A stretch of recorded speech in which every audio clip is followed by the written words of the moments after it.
दोस्तों, आज की कहानी का नाम है चार बहुओं की सास पार्ट 2। सुशीला की चारों बहुएं अलग अलग फ्लैट में रहती हैं। एक दिन सुशीला के पास गांव से उसके भाई हितेश का फ़ोन आता है। हितेश: सुशीला दीदी, कैसी हो आप? सुशीला: मैं तो ठीक हूँ हितेश, तुम कैसे हो? बहुत दिनों के बाद फ़ोन किया, सब ठीक तो है ना? हितेश: हाँ दीदी, सब ठीक है। मैं कल तुम्हारे पास आ रहा हूँ। वहाँ मुझे कुछ काम था तो सोचा अपने भांजे से भी मिल लूँगा। फ़ोन कट जाता है और सुशीला दुविधा में पड़ जाती है। वह सोचने लगती है, बच्चे तो मेरे साथ में नहीं हैं रहते। अगर भाई को पता चल गया मैं अकेले रहती हूँ तो वह बहुत दुखी होगा। खैर, अब जो होगा वो देखा जाएगा। आने दो भाई को। अगले दिन हितेश सुशीला के घर पहुँच जाता है। वह अपने भाई को देख बहुत खुश होती है और सोच में पड़ जाती है। हितेश: सुशीला दीदी, क्या सोच रही हो? सुशीला: अरे कुछ नहीं, तुम बैठो, मैं तुम्हारे लिए कुछ खाने के लिए लाती हूँ।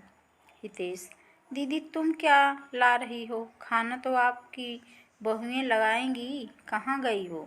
सुशीला ने हितेश को सारी बात बता दी। हितेश: कलयुग आ गया है दीदी, कलयुग। चार चार बेटे के होते हुए माँ बेसहारा हो जाए, ये तो घोर कलयुग है। चलो मैं तुम्हारे बेटों से मिलकर आता हूँ।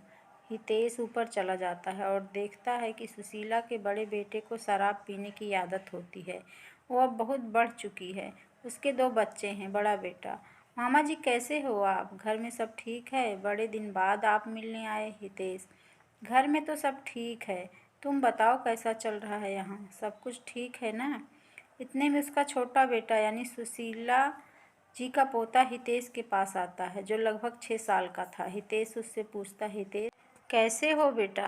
कौन सी क्लास में हो? पोता: मैं तो अभी LKG में हूँ नाना जी। हितेश: अच्छा, तो बड़े होकर क्या बनोगे? पोता: मैं बड़ा होकर पापा की तरह शराबी बनूंगा। यह सुनकर सभी लोग भौंचक्कर रह गए और रोमा फूट फूट कर रोने लगी। रोते रोते बोली रोमा: अगर मैं अलग ना हुई होती तो इतनी शराब नहीं पीते। माँ के साथ रहते थे तो इनको माँ से थोड़ी शर्म तो होती। अब बच्चे भी वही सीख रहे हैं जो सिखा रहे हैं। थोड़ी देर बाद हितेश ऊपर दूसरे भांजे के पास जाता है। वहाँ की हालत कुछ अजीब ही थी, जैसे चारों तरफ सामान बिखरा हुआ था, कोई साफ सफाई नहीं। टीना सारा दिन सोती रहती या टीवी देखती रहती। हितेश से घर की हालत देखी नहीं गई। उसने बातों बातों में ही पूछ, हितेश बेटा, घर बदल रहे हो क्या? सब सामान बिखरा हुआ है। मामा जी की बात सुनकर टीना झट से बोली। टीना: मामा जी पहले सब माँ के साथ रहते थे ना, तो सारी बहुओं को एक ही काम करना रहता था तो सारा काम जल्दी से हो जाता था। अब सारा काम मुझे ही करना पड़ता, समझ में ही नहीं आता कि कहाँ से शुरू करूँ और कहाँ पर ख़त्म करूँ। हितेश: अरे तो बेटा, एक काम वाली को रख लेते। टीना: इनकी इतनी सैलरी कहाँ कि हम काम वाली को रख सकें मामा जी? हम अलग फ्लैट में ना तो इतनी परेशानी ना होती, वहाँ सब मिलजुल कर काम कर लेते थे। ये कहते ही टीना की आंखों से आंसू बहने लगते हैं। वहाँ से हितेश चला जाता है और तीसरे बेटे के घर यानी तीसरी मंजिल पर पहुँचता है।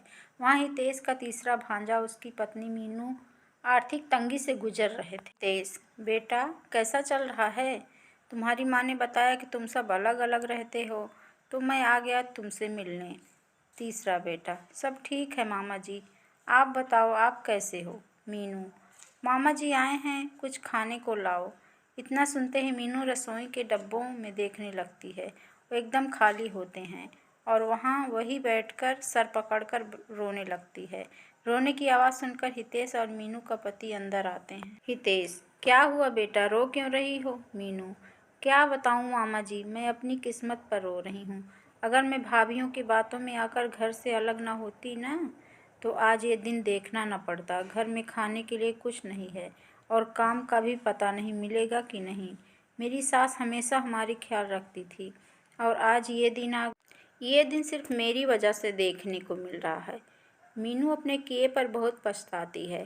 अब हितेश चौथी मंजिल पर जाता है तो वहाँ ताला लगा दिखता है। वह अपने भांजे को फ़ोन करता है तो पता चलता है कि उसका एक्सीडेंट हो गया है। वो और उसकी पत्नी रितु अस्पताल में हैं। हितेश भी अस्पताल पहुंचता है। हितेश: अरे बेटा, तुम ठीक तो हो? कैसे हुआ तुम्हारा एक्सीडेंट? हितेश के चौथे भांजे ने सारी बात बताई। इतने में रीतू भी आ जाती है। रीतू, मामा जी नमस्कार। अच्छा हुआ आप आ गए। मैं तो यहाँ अकेले बहुत परेशान हो गई थी। कभी दवाई का पर्चा तो कभी दवाई का चक्कर। हितेश, तो तुम दोनों दीदी को खबर क्यों नहीं दी? रीतू, किस मुंह से मैं फ़ोन करती माँ जी को? उनका दिल भी बहुत दुखाया है हमने। आज बहुत पछता रही हूँ जो उनसे अलग रहने के लिए सोचा। अगर हम सब साथ रह रहे होते तो आज मुझे इतनी परेशानी का सामना नहीं करना पड़ता। हितेश अपने तीनों भांजों और सुशीला को खबर कर देता है और सभी अस्पताल में आते हैं। हितेश चारों भाइयों को एक दूसरे की परेशानी के बारे में बता देता है। चारों भाई एक दूसरे के गले लगते हैं और एक दूसरे से माफ़ी मांगते हैं। चारों बहुएं भी सुशीला जी के पैर छूकर अपने सास से माफ़ी मांगती हैं। अब दोबारा सारा परिवार एक हो गया और सब मिलजुल कर रहने लगे। और एक भाई का कोई परेशानी आती है तो सारे भाई मिलजुल कर उसका सामना करते हैं। एक दिन सुशीला ने अपने बेटे और बहुओं को बुलाया और कहा, देखो, तुम सब एक साथ रहते हो तो कितने खुश रहते हो। कोई मुसीबत तुम्हें छू भी नहीं सकती।